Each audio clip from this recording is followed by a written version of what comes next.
10,000।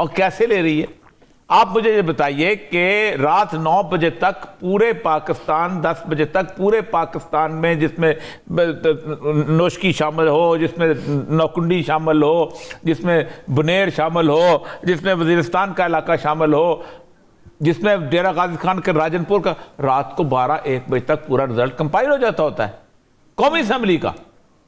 یہ کیسا الیکشن ہے کہ جس میں پورے کا پورا کراچی سے رزلٹ کمپائل نہیں ہو پا رہے؟ اچھا اوریہ صاحب وہ یہ بھی کہہ رہے ہیں کہ نا تجربہ کار عملہ تھا، کچھ جگہوں پہ یہ بات بھی سامنے آ رہی ہے، اس وجہ سے پہلی بات یہ ہے کہ ٹریننگ کس نے کرنی ہے؟ ایک بات تو یہ ہے، ایک تو بات یہ ہے کہ ٹریننگ میں نے کرنی ہے، الیکشن کمیشن نے کرنی ہے نا، بالکل ٹھیک۔ اور دوسری بات یہ ہے کہ نا تجربہ کار عملہ اگر تھا تو آپ نے نا تجربہ کار کیوں لیا؟ کیا کراچی میں اسکول ٹیچر ختم ہو گئے؟ بالکل صحیح۔ کیا کراچی کے اندر مختلف قسم کے آفسز کے اندر کام کرنے والے لوگ ختم ہو گئے؟ کیا کراچی میں کبھی زندگی میں الیکشن ہی نہیں ہوئے؟ بھائی صاحب میں آپ کو ایک بات بتاؤں، بالکل، اور میں جی ہلالی صاحب، اور میں ایڈ کروں، معاف کریے، میں ایڈ کروں نان تجربہ کار نہیں، وہ تو ایک سویلین آدمی تھا جو آفیشل بھی نہیں تھا الیکشن کمیشن میں، وہ الیکشن کمیشن کا اپوائنٹی بھی نہیں تھا، وہ ایک سویلین آدمی کھڑا ہو کے ریٹرننگ آفیسر بناتا ہے ان ون کنسٹیچوئنسی۔ رائٹ، دیکھیں نا، یہ مطلب یہ ہے کہ چیف الیکشن کمشنر سے زیادہ بیسیکلی رول ہوتا ہے پروونشل الیکشن کمشنر کا۔ اب پروونشل الیکشن کمشنر میں 10 سے اعتراضات چلے آ رہے ہیں کہ پروونشل الیکشن کمشنر کیا کرتا ہے، کیا نہیں کرتا۔ دیکھیں آپ کے پاس سٹاف تو یہی ملتا ہے۔ ظلم کی بات یہ ہوتی ہے پاکستان کے الیکشن کے اندر کہ الیکشن کمیشن کا اپنا کوئی سٹاف نہیں ہے فار الیکشن۔ اچھا، ہم 10,000 دفعہ کہہ چکے ہوئے ہیں کہ الیکشن کمیشن کا ایک پرماننٹ سٹاف ہونا چاہیے جو صرف الیکشن کرائے اگر اس ملک میں واقعی جمہوریت رہنی ہے۔ یہ سٹاف کون دیتا ہے؟ یہ سٹاف دیتے ہیں ایجوکیشن ڈپارٹمنٹ، ہیلتھ ڈپارٹمنٹ اور دوسرے ڈپارٹمنٹ۔ اچھا، ان کو کوارڈینیٹ کون کرتا ہے؟ Deputy commissioner. اب ڈپٹی کمشنر کیا کرتا ہے؟ ایک پولنگ سکیم بناتا ہے، وہ محنت کر کے پوری لمبی چوڑی پولنگ سکیم بناتا ہے، اس بندہ جہاں لگے گا، یہ وہاں یہاں لگے گا، یہ بندہ جہاں لگے گا۔ پھر الیکشن کمیشن کا جو عملہ ہوتا ہے وہ تھیلے بناتا ہے، وہ تھیلے کیا کرتا ہے؟ وہ تھیلے جا کے اس کے پاس پڑک دیتا ہے ڈپٹی کمشنر کے پاس، اور وہ ایک لاجسٹک سپورٹ کرتا ہے، گاڑیاں ارینج کرتا ہے، یہاں سے وہاں پہنچانا ہے، یہاں سے وہاں پہنچانا ہے، وہ جا کے عملہ آتا ہے، تھیلا آتا ہے، سب کچھ آتا ہے، یا عملے کو شام کو دے دیے جاتے ہیں۔ اب مجھے یہ بتائیے، وہ ڈپٹی کمشنر جو مرسی کے اوپر ہے کس کی؟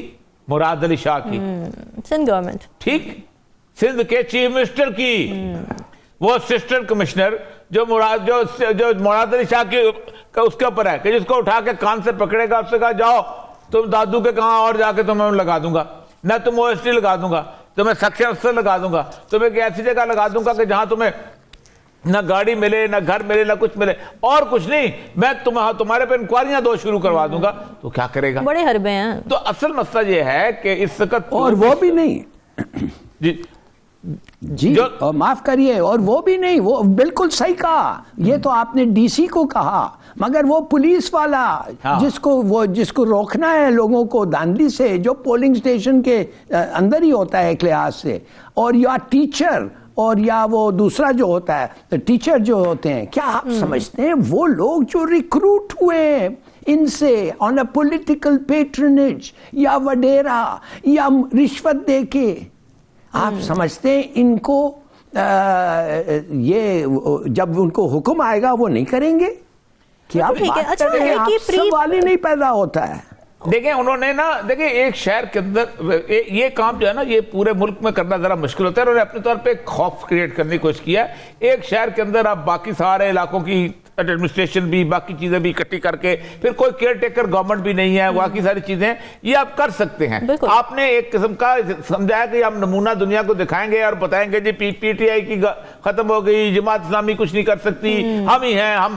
اور سب سے بڑی بات یہ ہے کہ پورے کراچی کے اندر اگر اس وقت ایک ایماندارانہ سروے کرایا جائے تو بھلے پاکستان کے کراچی کے لوگ جو ہے نا وہ بل کلنٹن کو ووٹ دے دیں گے، لیکن پیپل پارٹی کی خیر خواہی نظر نہیں آئے گی۔ آپ بالکل ٹھیک ہے، میں صحیح کہتا ہوں، یہ ایک جنرل سینس ہے نا کسی شہر کی۔ اچھا ہلالی صاحب، پری پول ریگنگ کی بات بھی متحدہ بھی کرتی رہی، اور ابھی جو امیر جماعت اسلامی کراچی ہیں حافظ نعیم الرحمان، وہ بھی کہہ رہے ہیں کہ جی ووٹر لسٹوں میں گڑبڑ موجود تھی۔ تو پری پول ریگنگ بھی آپ سمجھتے ہیں کہ ایک اہم عنصر ہے ان بلدیاتی الیکشن میں؟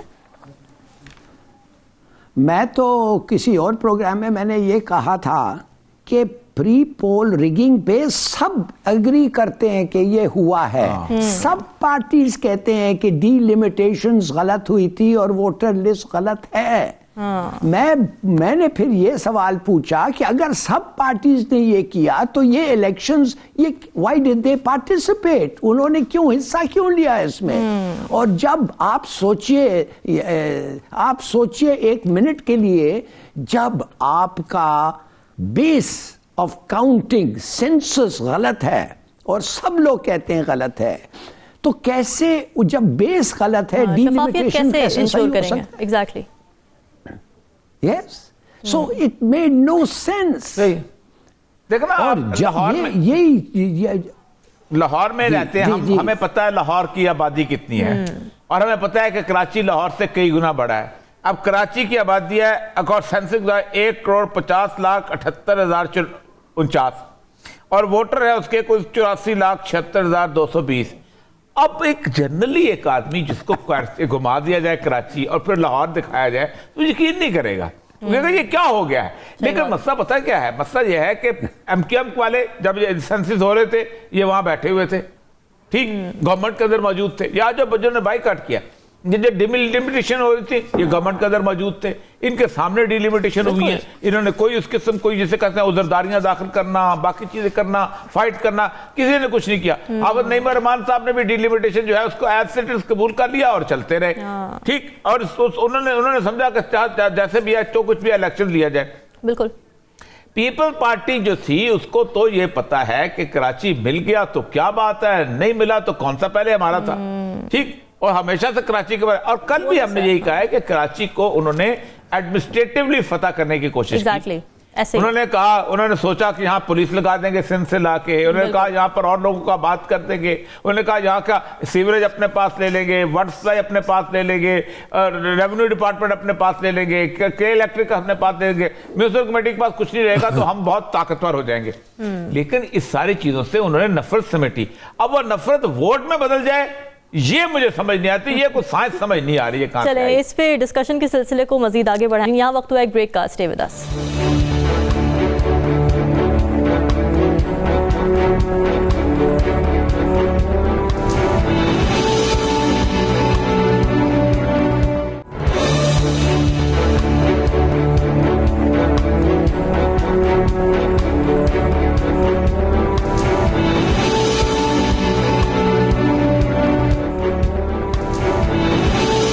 ویلکم بیک ناظرین. بریک سے پہلے بات ہو رہی تھی سندھ میں ہونے والے بلدیاتی انتخابات کے حوالے سے، اور ہمارے دونوں ہی اینالسٹ اس بات پر متفق ہیں کہ جب حلقہ بندیاں ٹھیک نہ ہو، ڈی لمیٹیشن کا مسئلہ ہو، تو پھر الیکشن کے جو نتائج ان میں شفافیت کو کیسے انشور کیا جا سکتا ہے. تو اوریہ صاحب، پھر ایم کیو ایم کا فیصلہ ٹھیک تھا بلدیاتی الیکشن کو بائیکاٹ کرنے کا؟ نہیں، ایم کیو ایم کا فیصلہ مسئلہ یہ ہے کہ میں ٹھیک بالکل نہیں سمجھتا اس کو. اچھا. اس کی وجہ یہ ہے کہ ان کو یا تو سارے پارٹیوں کو ساتھ ملاتے اور پھر بائیکاٹ کرتے، پھر آگے لے کے جاتے. لیکن وہ بائیکاٹ اوائڈ کر رہے تھے شکست کی وجہ سے. اچھا. اصل مسئلہ یہ ہے کہ ایم کیو ایم کا مسئلہ ہے کہ ایم کیو ایم کبھی بھی نہیں چاہتی، ایون پیپلز پارٹی بھی نہیں چاہتی تھی. پیپل پارٹی تو پھر اس کے بعد جب اقتدار میں تھی اور اس وجہ سے چاہتی، ورنہ پیپل پارٹی اپنے دور میں الیکشن کراتی.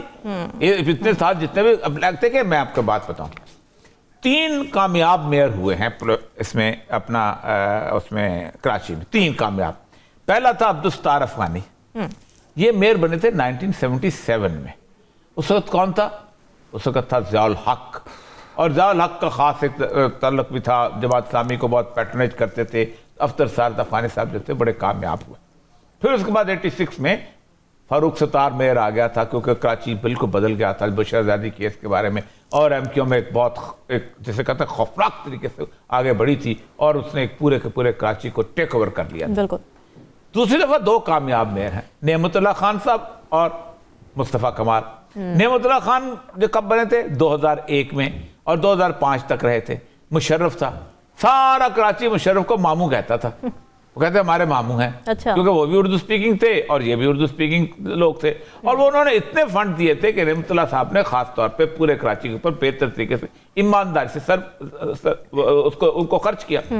اب ایم کیو ایم کے لیے مسئلہ بن گیا تھا کہ مقابلے پہ ڈیولپمنٹ کو کرتے، تو اس کے لیے مصطفیٰ کمال آیا، تو مصطفیٰ کمال نے بھی اسی طریقے سے بہتر طریقے، لیکن اس وقت بھی زیادہ تر مشرف وہاں پر موجود تھا. تھوڑا سا عرصہ جو تھا وہ زرداری کا بھی تھا، لیکن بہرحال زیادہ تر مشرف کا پیریڈ تھا۔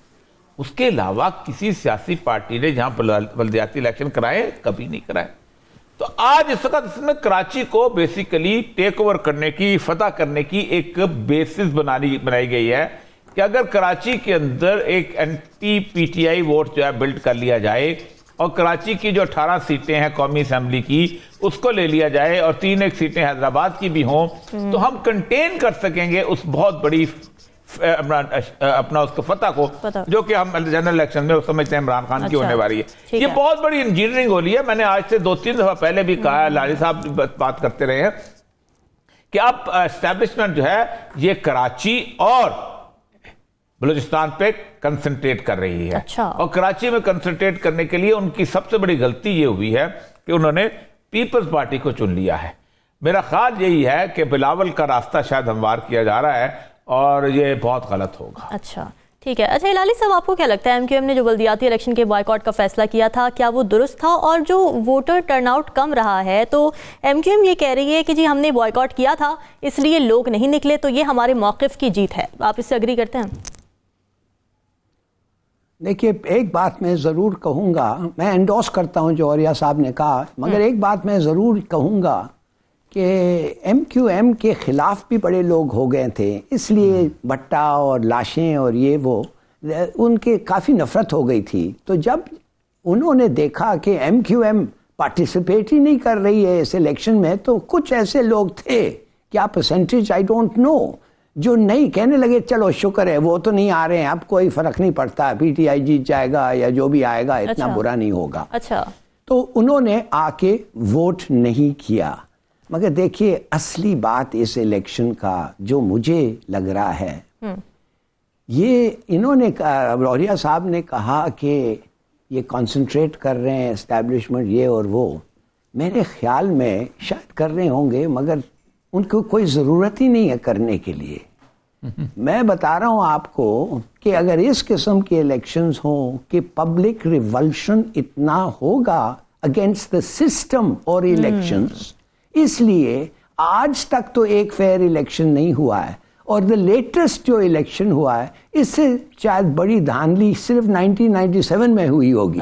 تو میں صرف یہ کہتا ہوں آپ کو کہ as a result of this election کس کی بینیفٹ، مانے اسٹیبلشمنٹ، لوگ کہیں گے بھائی یہی ایک لوگ ہیں جو ان سے ہمیں بچا سکتے ہیں، اور ان لوگوں کو بچانے کے لیے then you have another period of autocratic rule، democracy تو پھر گئی۔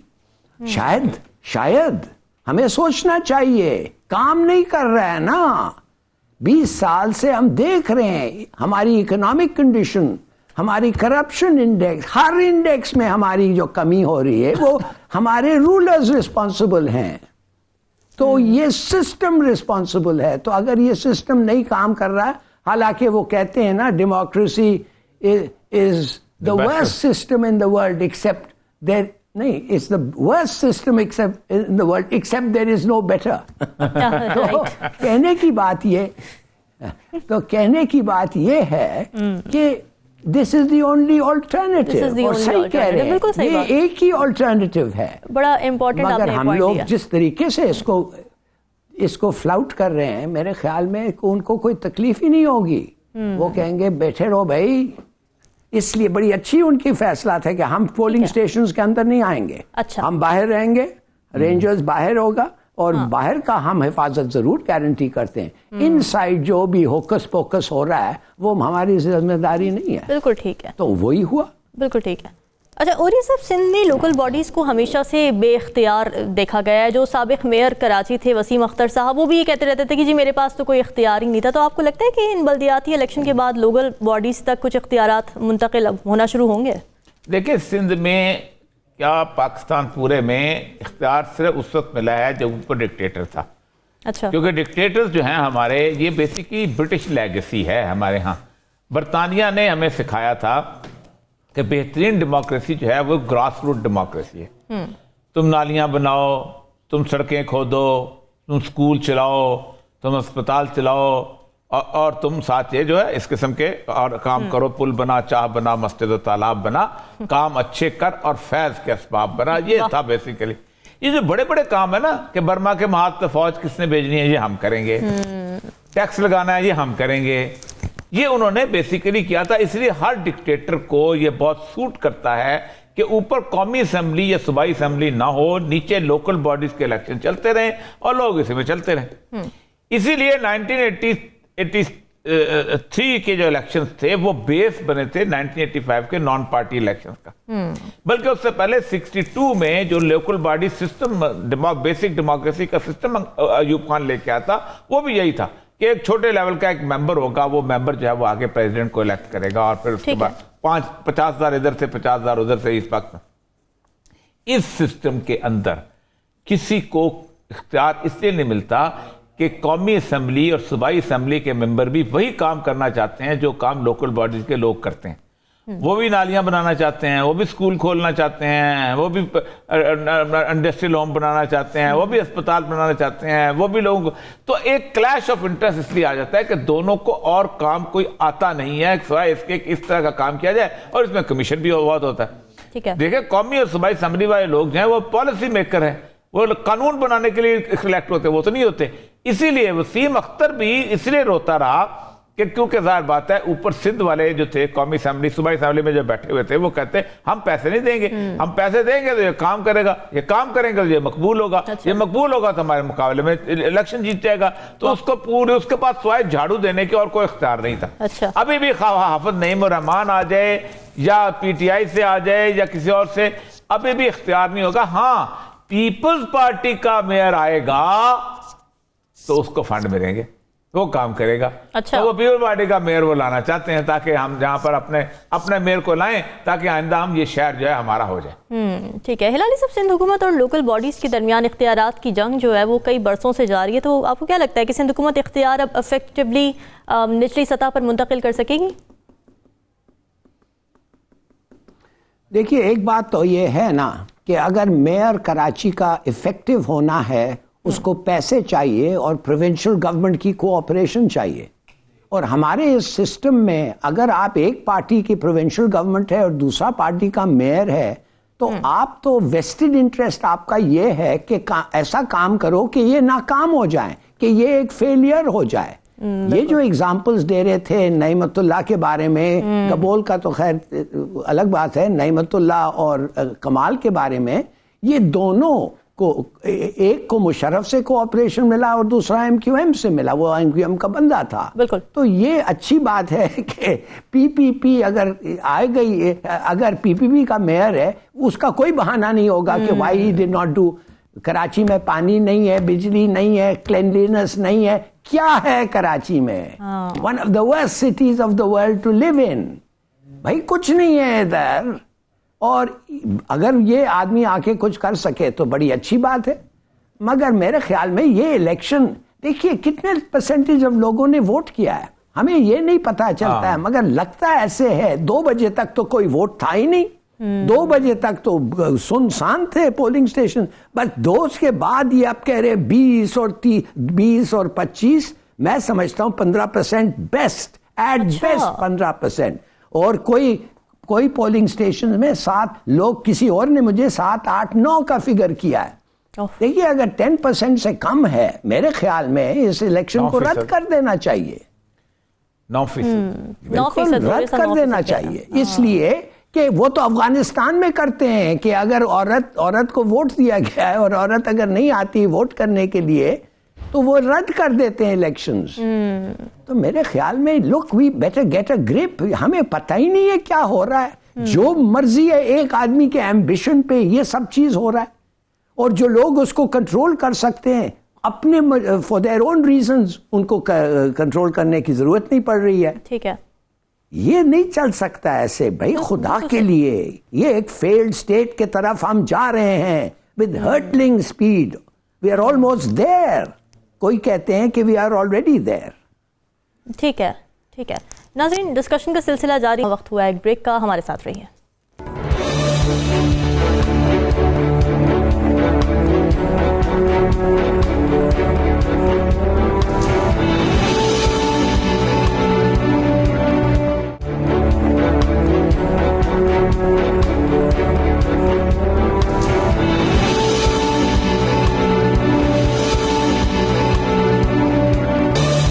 بیک ناظرین، پاکستان کسان اتحاد نے خبردار کیا ہے کہ اگر زرعی انپٹس کی درآمد پر عائد پابندی ختم نہ کی گئی تو کسان احتجاجی تحریک چلانے پر مجبور ہو جائیں گے۔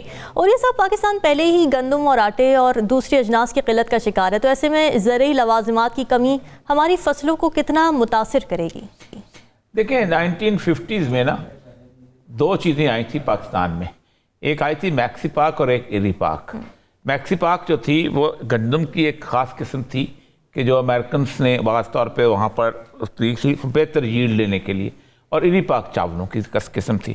لیکن ہوا یہ کہ ییلڈ تو مل گیا، لیکن اس کے ساتھ ساتھ ہوا یہ کہ ہماری ایک تو زمین جو تھی وہ ناکارہ ہو گئی اور اس کو کھاد مانگنے لگی، جو کہ ایک نیچرل روٹین کی کھاد سے ہوتی تھی۔ بیج ہم نے سارے ختم کر دیے ہوئے تھے، اسے باقاعدہ زبردستی ختم کی۔ دوسرا اس کے ساتھ یہ ہوا کہ ساتھ اپنی بیماریاں بھی لی گئیں، جس کے ساتھ ہمیں پیسٹیسائڈز کی ضرورت۔ آپ کو یاد ہوگا ایک لفظ ہوتا ہے امریکی سنڈی، جی، تو امریکی سنڈی بیسیکلی وہ بیماریاں تھیں، اور اس سے ایک پورے کا پورا پیرافرنیلیا جو تھا نا، وہ کھاد کا، ان ساری چیزوں کا یہ مارکیٹ کے اندر آیا، یہاں بکنا شروع ہوئی، ڈی اے پی آئی اور باقی چیزیں آئیں، جو کھاد، یوریا کھاد آئی۔ یہ کھاد جو تھی، یہ آرٹیفیشل کھاد جو تھی بننے شروع ہوئی یہاں پر۔ کچھ پاکستان میں بنتی تھی، کچھ باہر سے امپورٹ ہوتی ہے، دوائیاں ساری کی ساری امپورٹ ہوتی تھی۔ تو ہم نے پورے کا پورا اپنا ایگریکلچر سسٹم جو تھا انڈیجنائز کرنے کی بجائے اس کو خاص طور پہ ڈیپینڈ کر دیا باہر کی ان چیزوں کے اوپر۔ اب جب آپ نے کر دیا ہے، اب آپ جب زمینیں ایسی ہو گئی ہیں تو پھر آپ کا تو پورے کا پورا ملک جو ہے اس زراعت کے اوپر بیس کرتا ہے۔ آپ نے لوگوں کو کھانا کھلانا ہے، آپ نے لوگوں کو روٹی دینی ہے، آپ نے کپاس اگانی ہے، اور اس کپاس سے آپ کی جو ہے ٹیکسٹائل کی انڈسٹری بنے گی، اور ٹیکسٹائل انڈسٹری 60% آپ سے آتا ہے، 40% باہر سے آتا ہے، اس سے آپ زر مبادلہ کمانا ہے۔ تو آپ اگر آج وہ ڈی اے پی وغیرہ نہیں آتے تو ان کی فصلیں بیچاروں کی تباہ ہو جائیں گی، وہ تو سنڈی کھا جائے گی، وہ تو اگر وہ سپرے نہیں کریں گے اس کے اوپر تو ان کی تو نہ گندم ہوگی، نہ چاول ہوں گے، نہ گنا ہوگا، نہ کچھ اور چیز۔ تو کرنا کیا چاہتی ہے یہ گورنمنٹ؟ یہ ہم سوال ہے۔ ہلالی صاحب، پوری دنیا میں فوڈ سیکیورٹی کو یقینی بنانے کی تگ و دو ہو رہی ہے، ایسے میں پاکستان میں کسانوں کو زرعی انپٹس دستیاب نہیں ہیں، تو پھر حکومت جو دعویٰ کر رہی تھی کہ زرعی شعبے کی ترقی دینا ان کی ترجیح ہے، اس کا کیا ہوا؟ دیکھیے، کیا یہ دونوں گورنمنٹس جو ہیں شریفز کے اور زرداریز کے، کیا انہوں نے کچھ کیا ہے؟ 30-40 سال سے یہ آتے رہتے ہیں ٹرن بائی ٹرن۔ میں آپ کو بتاتا ہوں، 6 سال میں ہم نے $6 بلین خرچے ہیں ویٹ امپورٹ کرتے ہوئے، 6 بلین۔ دوسری بات ہے 70% ہمارا ایگریکلچر پاپولیشن بیس ہے، 70% لوگ پاکستان ہی ایگریکلچر میں کام کرتے ہیں۔ ایک زمانے میں ہم ہندوستان کو فیڈ کرتے تھے، پورے ہندوستان کو، اب ہم کوارٹر آف ہندوستان کو نہیں فیڈ کر سکتے ہیں۔ کیوں؟ میں آپ کو بتاتا ہوں، رانگ سیڈ ڈیولپمنٹ بہت ضروری ہے۔ سیڈ ڈیولپمنٹ بتاتا ہے کراپ کیسا ہوگا، سٹرونگ ہوگا، نرشنگ ہوگا۔ بہت سارے سیڈز ہیں جو فیل ہو جاتے ہیں، اس پہ ایکسپیریمنٹ کریں، اس کو سٹڈی کریں، اور جو سب سے بہتر سیڈ ہے پاکستان کا اس کو لائیں اور سپریڈ کریں، وائڈ سپریڈ۔ یہ نہیں ہے کہ 4 قسم کے سیڈز ویٹ گرو کر رہے ہیں پاکستان میں، یہ آپ کے پاس ایک ٹیسٹنگ سسٹم ہونی چاہیے۔ دوسری بات ہے فرٹیلائزر۔ چلیے، عوریہ صاحب نے کہا ہم امپورٹ کرتے ہیں، چلیے ہم امپورٹ کرتے ہیں، شاید کرنا ہی پڑتا ہے، اس لیے ہمارا سوئل اور ٹاپ سوئل اتنا ویک ہو گیا ہے۔ تو میں آپ کو بتاتا ہوں 3 قسم کے فرٹیلائزرز، پوٹاش 16,000 پر بیگ ہو گیا، کدھر 12 یا کدھر 1,000 اور 10,000 اور کدھر 16,000۔ دوسرا ہے امونیم فاسفیٹ، 3 گنا ہو گیا اس کا پرائز، اس کو ڈی اے پی کہتے ہیں، 3 گنا ہو گیا، اب 14,000 سے زیادہ روپیہ۔ اور تیسرا ہے یوریا، اور ڈیمانڈ جو ہوتا ہے یوریا کا، it is always more than supply. تو کہنے کی بات یہ ہے، اور یوریا گیس سے بنتا ہے، اور گیس کی پروڈکشن 1 لاکھ ٹن سے کم ہو گئی ہے۔ تو دیکھیے، سوئل کا جو پرائمری را مٹیریلز ہے آپ کا، نائٹروجن، پوٹاسیم، فاسفیٹ اور گیس، وہ ختم ہو گیا ہے، وہ ہے ہی نہیں آپ کے پاس۔ آپ کو میں یہ پوچھنا چاہتا ہوں، کیا یہ کسی کو نہیں پتا تھا؟ یہ کسی کو نہیں پتا تھا کہ یہ شاید ہو جائے؟ اس کی تیاری نہیں کرنا چاہیے. سر پتا ہوتا ہے پرائیورٹائز نہیں کیا جاتا, بس یہ مسئلہ ہے, ترجیحات ہی نہیں, ترجیح ساری سیاست ہے. یس ویل آپ بڑے کائنڈ ہیں. میں کہنے والا تھا if you have idiots at the help تو پھر ایڈیٹس تو کیا پالیسی لائیں گے. بالکل صحیح ہے. اچھا اوریہ صاحب کیا کہتے ہیں آپ, چند ہفتے پہلے کچھ عام اشیاء کی درآمدات کے لیے LCs کھولنے کی اجازت دی گئی تھی, ان میں بیج, کھادیں اور پیسٹی سائڈز بھی شامل تھی, یہ اطلاعات آ رہی تھیں, تو پھر کیا وجہ کہ کسان احتجاج پر مجبور ہو رہے ہیں؟ نہیں, مجھے تو ایک بڑا خوفناک سی صورتحال پیش نظر آ رہی ہے. دوائوں کے لیے آپ, ان کے را مٹیریل کے لیے آپ LCs نہیں کھول سکتے, آپ اس وقت کنولا اور اس کے لیے LC نہیں کھول سکتے, آپ کا ڈالر نہیں ہے, آپ کے سر ڈالر 4,000 پہ آ چکے ہوئے ہیں, 4 ارب ڈالر پہ آ چکے ہوئے ہیں, اور اب اس وقت آخری یہ ہو گیا کہ اب کسان کی فصلوں کے لیے نہ کھاد ہے نہ یہ چیزیں. وہ بات ان کی صاحب کی ٹھیک ہے کہ ہم نے کسی طور پر بھی اپنے بیج کو اپنے انڈیجنائز یعنی لوکل بیج بنانے کی کوشش ہی نہیں کی. ہم تو آپ اندازہ کریں کہ بیج جو ہے ایک زمانے میں ہوتا یہ تھا کہ کسان اپنا گندم اگاتا تھا اور اپنا بیج رکھ لیتا تھا اگلے سال کے لیے, اور ایک پورے کا بڑا سسٹم جو تھا اس کا چلا آ رہا تھا, اور وہ پورے انڈیا کو فیڈ کرتا تھا. وہی چاول ہوتا تھا, وہ چاول جو تھا اس کو اب دیکھیں پوری دنیا جو ہے وہ واپس جا رہی ہے آرگینک فوڈ کے اوپر, اور ہمارا تو آرگینک فوڈ کا پورا سٹرکچر ہی تباہ ہو چکا ہوا ہے. ہمارے پاس تو لوکل, آپ کے پاس آپ کا لوکل بیج کوئی نہیں ہے, آپ کے پاس لوکل آپ کا گندم کا بیج ہے, نہ کپاس کا بیج ہے, نہ یہ وہ سارے بیج ہیں جو کہ انجینئرڈ بیج ہیں, جو کہ ہائیبریڈ بیج ہیں, جو کہ میکسیکن اور لیبارٹریز میں تیار کر کے یہاں لائے گئے, تبھی تو میکسی پاک کہا جاتا تھا. تو وہ یہاں پر لائے گئے تھے, اور ان کے ساتھ آپ کی زمین کی سوائل لیول جو ہے وہ تباہ اس نے کیا, اور ساتھ آپ کو کھاد کی ضرورت پڑی. اور وہ بات ہے کہ یہ سارے لوگ جو تھے, یہ زرداری صاحب جو ہیں ایگریکلچرسٹ تھا, بھٹو ایگریکلچرسٹ تھے, اس کے بعد یہ باقی سارے جتنے لوگ بھی آتے, سوائے نواز شریف جو تھا اس کے خاندان کو صرف وہ ذمہ داری نہیں آتی تھی نا, وہ بھی بعد میں کہتے ہیں ہم بن گئے تھے, ذمہ دار بن گئے تھے, چلو بن گئے ہوں گے. انہوں نے پورے ملک کے ایگریکلچر سیکٹر کو اس طرح تباہ کر کے رکھا ہے کہ انہوں نے خاص طور پہ اس کو ایک ٹریڈر کنٹری میں تبدیل کر دیا. تو اپنی گندم بیچو اور پیسے کماؤ, واپس جب کمی ہو جائے واپس گندم خریدو, پھر پیسے کماؤ. بالکل ٹھیک ہے. اپنے کپاس بیچو, پیسے کماؤ, واپس کمی ہو جائے پھر واپس خریدو. یعنی انہوں نے بنیادی طور پر انڈسٹری کو بھی اور ایگریکلچر کو بھی تباہ کیا ہے, صرف ٹریڈرز کو اور کاروباری لوگوں کو فائدہ پہنچانے. بالکل ٹھیک ہے. ناظرین ڈسکشن آپ نے سنی, کل حاضر ہوں گے ہم موضوعات کے ساتھ. ہمیں دیجیے اجازت. اللہ حافظ.